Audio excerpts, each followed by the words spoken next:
Olá, como você está? Tudo bem com você? Sou Márcia Cristina, professora de Ciências, e hoje vamos estudar sobre as plantas. Quais são as habilidades que iremos estudar hoje? Nós vamos estudar os grupos vegetais, briófitas, pteridófitas, gimnospermas e angiospermas numa perspectiva comparada. Reino das plantas. É muito comum as pessoas acharem que as plantas, por estarem ali paradas no seu lugar, não fazem alguma atividade, não realizam uma atividade, mas isso não é verdade, né? E as pessoas têm como um critério de identificação das plantas exatamente a sua locomoção. Sim, realmente, as plantas não se locomovem, mas dentro dela acontece diversas sínteses, diversas produções de substâncias. Quais são as características que um ser vivo precisa apresentar para ser considerado planta? Primeiro, ser pluricelular. O que isso significa? Ser possuído, ser constituído por mais de uma célula. Todas as plantas são pluricelulares. Também precisa ser eucariontes. O que isso significa? Que o núcleo de suas células precisa ser organizado, delimitado por uma membrana nuclear. A isso, os cientistas denominam eucariontes. Também precisa ser autótrofos. O que é isso? Produzir o seu próprio alimento. Você já deve ter estudado que as plantas produzem o seu próprio alimento através da fotossíntese. Também precisa possuir clorofila, característica das plantas, da maioria das folhas e caules jovens, é apresentar a cor verde. E isso se deve a esse pigmento de clorofila, que fica armazenado nos cloroplastos. Os cloroplastos são organelas citoplasmáticas presentes nas células vegetais e que abrigam o pigmento verde. É a clorofila que é responsável por absorver a energia luminosa e contribuir com o processo de fotossíntese. Aqui nessa imagem, nós temos o exemplo de uma célula vegetal. Nós podemos observar o cloroplasto no interior da célula. O cloroplasto, ele abriga o pigmento de clorofila. Todas as plantas apresentam cloroplasto, mesmo que você não veja a cor verde nas suas folhas. As plantas são obrigatoriamente fotossintetizantes. Isso significa que elas realizam fotossíntese. A fotossíntese é um processo de nutrição das plantas. Ela converte matéria inorgânica em matéria orgânica. Mas quais são as importâncias das plantas? Elas estão ali paradas na natureza sem desempenhar funções? Não, as plantas possuem diferentes funções. Ela apresenta não só para o ser humano, mas para o ecossistema, para o planeta Terra, diferentes importâncias, como a produção de oxigênio. A vida na Terra se deve ao oxigênio presente na atmosfera. É esse oxigênio que mantém a vida no planeta. Quem produz esse oxigênio? As plantas produzem oxigênio. Elas contribuem também para sequestrar o gás carbônico. O que isso significa? As plantas retiram do ar atmosférico o gás carbônico, contribuindo para a manutenção da temperatura do planeta. As plantas ainda mantêm o ciclo do carbono e do oxigênio no planeta Terra. Também são responsáveis pela fixação do nitrogênio, por fixar esse nitrogênio. Ela precisa, sim, da ajuda de alguns micro-organismos para fazer isso, mas são através das plantas que nós conseguimos obter o nitrogênio na nossa dieta, por exemplo. E é através da fixação do nitrogênio que as plantas conseguem constituir o seu organismo, a sua matéria orgânica, formando principalmente aminoácidos. As plantas são fontes de alimentos para os seres herbívoros, que são aqueles que se alimentam exclusivamente de plantas, e para os seres onívoros, que são aqueles que se alimentam de plantas e de animais. Constituem a base da cadeia alimentar, sendo numa cadeia os produtores. As plantas fertilizam o solo. As plantas contribuem para conter a erosão. É muito comum numa mata ciliar vermos abrir, os espaços, os leitos dos rios, por falta de contenção dessa margem. E as plantas, elas exercem este papel de conter as margens dos rios, evitando esse alargamento das margens. As plantas também servem de abrigo. Quem de nós nunca gostou de ficar à sombra de uma árvore, não é mesmo? Mas não somente o ser humano. Muitos outros animais também utilizam a árvore ou outras plantas como abrigo, como, por exemplo, as aves. As plantas servem também de suporte para outras espécies. Existem espécies de plantas que possuem caule volúvel. E essas plantas, para chegar ao ápice, elas precisam de um suporte para se desenvolver. E elas utilizam muitas vezes o tronco de uma árvore. Outro exemplo, a orquídea. A orquídea é uma planta que se adapta ao tronco de uma árvore. Então, essa árvore vai servir de suporte para as orquídeas, num tipo de relação ecológica chamado inquilinismo. As plantas também servem como fonte de matéria-prima. Quem de nós nunca utilizou planta para fazer um chá ou algum medicamento? Aqui nós temos alguns exemplos para mostrar para vocês. É muito comum chá mate. O chá mate, ele é produzido através das folhas de erva mate desidratada. É muito comum na mesa do brasileiro o chá, e em diferentes momentos do dia. Nós também temos a camomila, que serve também como medicamento. A camomila, que é o chá da camomila, que é extraído das flores e das folhas da camomila, que é muito usado para as pessoas para manter o estado de paz e tranquilidade. Mas as plantas servem também para fazer aromatizantes. Aqui, neste exemplo, é um exemplo de sachê, mas existem diversos outros exemplos de aromatizantes de ambiente extraídos de plantas, tá bom? Seja líquido ou seja na forma de sachê. Também para fazer hidratantes corporais. Aqui nós temos um exemplo de um hidratante feito de jasmim. Flores e folhas do jasmim são utilizados, seus princípios ativos, para fazer hidratantes, sabonetes, perfumes. Neste outro exemplo, nós temos a lichia, que é uma semente que muitas pessoas usam para emagrecer, para fazer dieta. Mas também ela é usada para fazer perfumes e hidratantes corporais. A hortelã serve não somente para acalmar a gente ou aquecer nos dias frios, mas também é muito boa para reduzir verme. Muitas pessoas utilizam o chá de hortelã como medicamento, mas algumas pessoas usam também para relaxar.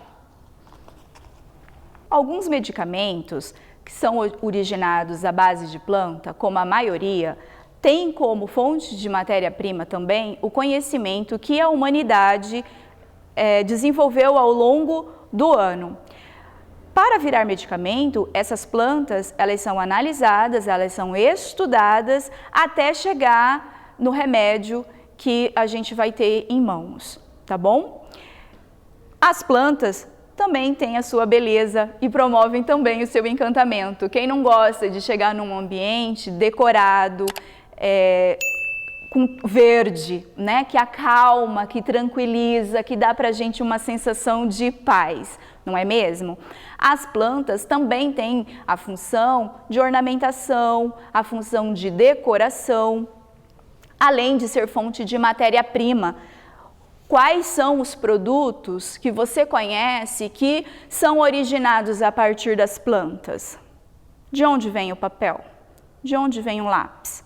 Objetos tão comuns na vida de um estudante, não é mesmo? Quanto à organização, como que as plantas, enquanto seres vivos, se organizam? Você já aprendeu que na organização dos seres vivos pluricelulares, a primária começa com célula. Todos os seres vivos são formados por célula e o conjunto de células formam tecidos. O conjunto de tecidos formam órgãos e o conjunto de órgãos formam os sistemas. O conjunto de sistemas vão formar o organismo. Aqui na imagem nós temos cloroplasto, esses verdes. Tá vendo essas estruturas verdes aqui? São os cloroplastos. Nesta imagem nós temos um tecido fundamental. São formados por células poliédricas, podem observar aqui o contorno, ó, dessas células. E essas células justapostas têm a função de armazenamento e sustentação das plantas. Então, nesta imagem, nós temos dois exemplos para mostrar a célula vegetal e o tecido. Como fica claro para a gente poder entender que o conjunto de células formam tecidos. As plantas têm divisões de tecidos que são diferentes, obviamente, dos tecidos animais. A epiderme é um tecido, a periderme é outro tecido, o xilema é um tecido, o floema é um tecido. Nessa imagem, nós podemos observar um conjunto de estruturas de uma planta. Aqui nós temos um corte transversal de um tronco de uma árvore. E nós observamos vários tecidos. A epiderme é um tecido, o xilema é um tecido,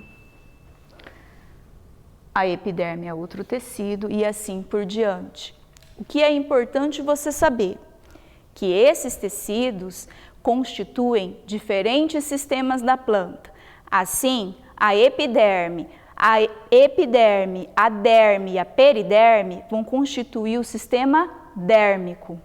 O parênquima, que nessa imagem ocupa a maior parte, constitui o tecido de sustentação, que é o sistema de sustentação da planta.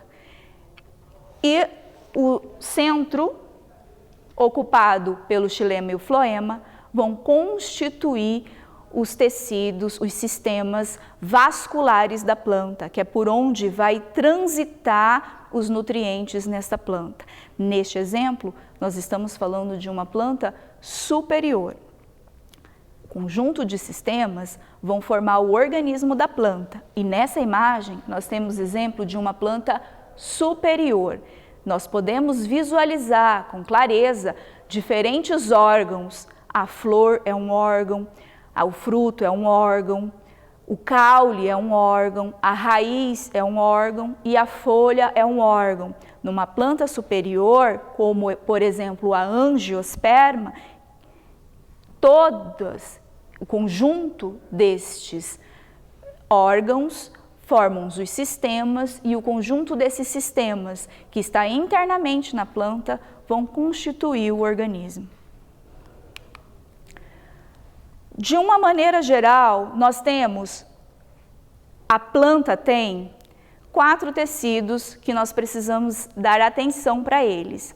Tecido de revestimento, tecido de sustentação, tecido de condução e tecido de crescimento. Os tecidos de revestimento são aqueles que vão proteger a planta, ocupa a sua parte externa. O tecido de sustentação ele vai dar o suporte e a firmeza para a planta. Ele está na parte interna, geralmente ocupado pelas células que armazenam substâncias. Nós temos o tecido de condução. Esse tecido é o tecido que vai transportar nutrientes para a planta, da raiz para as folhas e das folhas para as raízes. Esse tecido, que é composto pelo xilema e pelo floema, compõe o tecido de condução, sendo essencial para a vida da planta. O crescimento das plantas acontece nos meristemas. Nós temos 2 meristemas importantes, o meristema apical e o meristema de raiz. As plantas crescem nas suas extremidades, sempre nos ápices, sempre nas pontas. E esse tecido de crescimento, que é diferenciado porque as células desses tecidos replicam muito, dividem muito, realizam muita divisão celular, que é o processo de mitose que você já estudou. A divisão.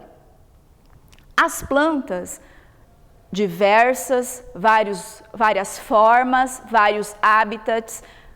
Como são classificadas essas plantas? Com base em qual critério são classificadas essas plantas? Didaticamente, porque elas não sabem disso. O ser humano classificou essas plantas com base na presença ou ausência de algumas estruturas. O que ele levou em consideração? A presença de vasos condutores, que são os sistemas de transporte, presença ou ausência de sementes, presença ou ausência de flores, presença ou ausência de frutos. As plantas são agrupadas em 4 grupos. Na sua divisão, são 4 grupos: briófitas, pteridófitas, gimnospermas e angiospermas. Briófitas. Nessa imagem, nós temos alguns representantes das briófitas. É possível observar que são plantas de pequenos portes. Nós temos como exemplo de briófitas os musgos, as hepáticas. Nessa imagem, quero chamar a atenção de vocês para o detalhe de como acontece o processo, né, de desenvolvimento de um musgo. Nós podemos observar aqui que esse é o musgo. Nós temos aqui, ó, visivelmente a haste, né, que nessa imagem aqui está como seta. Mas vamos dar atenção para cá, tá bom? Aqui é uma planta feminina, porque o musgo, ele se diferencia entre macho e fêmea. Nesta imagem, nós temos o musgo fêmea.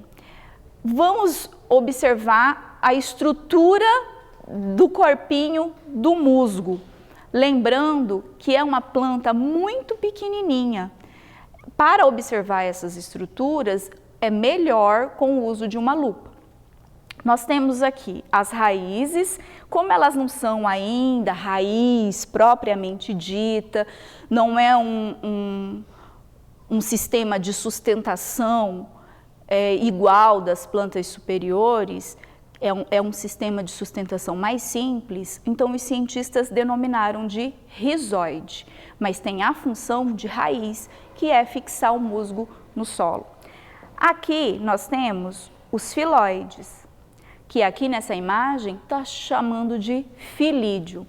São folhas, tem a função de folha. A gente não fala folha porque a estrutura não é tão complexa igual de uma folha, por exemplo, de uma árvore. Mas a função é a mesma. É verde, possui clorofila, a gente já aprendeu. A função é absorver a luz e é daqui, dessa região dos filídeos, que os musgos realizam a fotossíntese. Aqui nós temos a seta, que seria essa haste aqui, e é aqui que eu quero chamar a atenção de vocês. Essa parte só aparece na planta no seu período reprodutivo, tá bom? nas outras épocas, fora do período de reprodução, essa partezinha aqui verdinha, tá? Essa partezinha verdinha aqui. Assim, o gametófito, que é a planta, e o esporófito, que aparece somente no período de reprodução. Como a gente pode saber que ela está se reproduzindo, né? Por causa que existe essa hastezinha aqui e a cápsula. A cápsula, ela indica que o musgo está no período reprodutivo. Só a planta feminina possui cápsula. A planta masculina não possui. Por quê? Porque a fecundação acontece no corpo da planta feminina. Quais são as características deste grupo de plantas? Quais são as características que uma planta precisa ter para ser considerada briófita?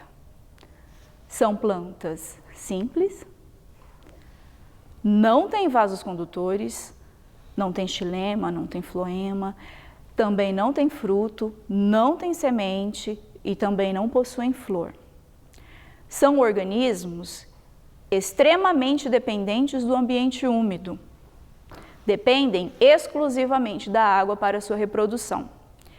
As briófitas, como todas as plantas, são autótrofas e fotossintetizantes. Também não possuem caule, nem folha e nem raiz, mas possuem estruturas semelhantes, rizoide, cauloide e filoide.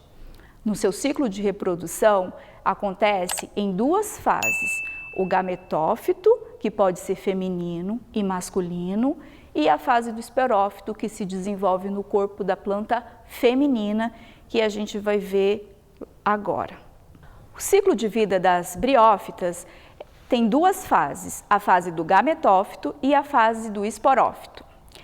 Aqui nessa imagem nós temos dois representantes do musgo, uma planta feminina e uma planta masculina. Planta feminina, planta masculina. O gametófito é a fase produtora de gametas. O gameta feminino vai receber o gameta masculino para originar uma nova planta. Aqui já é um exemplo explicado no slide anterior. Nós temos a planta feminina. Essa é a fase produtora de esporo. Ciclo reprodutivo das briófitas. Quando maduro, o gameta masculino nada até o gameta feminino. O gameta masculino fecunda o gameta feminino, produzindo esporos, que ficam na cápsula. Quando maduro, esses esporos são liberados pela cápsula e com o vento eles são dispersados no ambiente, caem no solo e originam uma nova planta. Pteridófitas. Aqui nós temos exemplo das pteridófitas. Quem não tem em casa uma samambaia ou uma avenca, não é mesmo? Aqui nós trouxemos exemplo de uma samambaia. As samambaias são pteridófitas, são plantas, como a gente pode observar, de maior porte em relação às briófitas. Para ser considerada pteridófita, a planta precisa ter um porte um pouco maior, presença de raiz, caule e folha verdadeiro,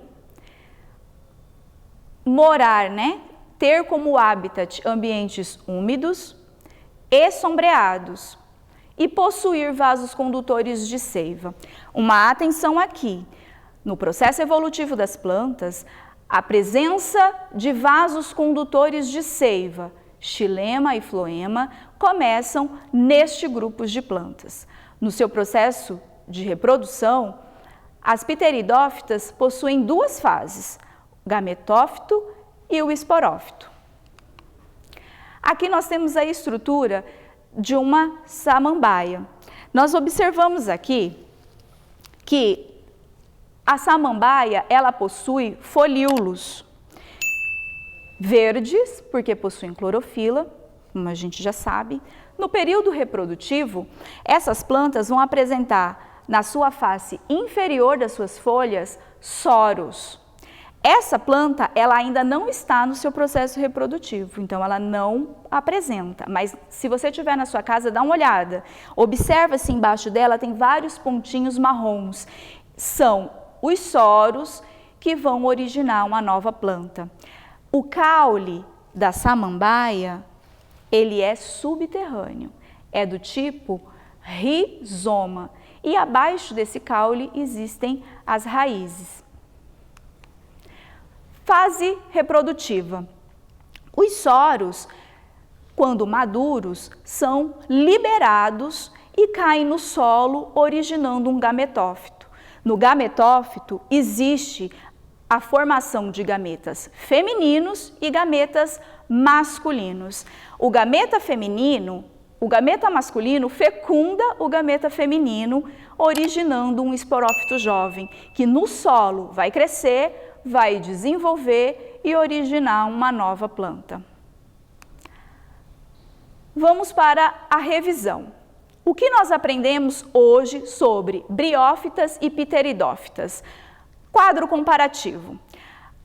Nas briófitas, nós temos cauloide, filoide e rizoide. Nas pteridófitas, nós temos vasos condutores de seiva.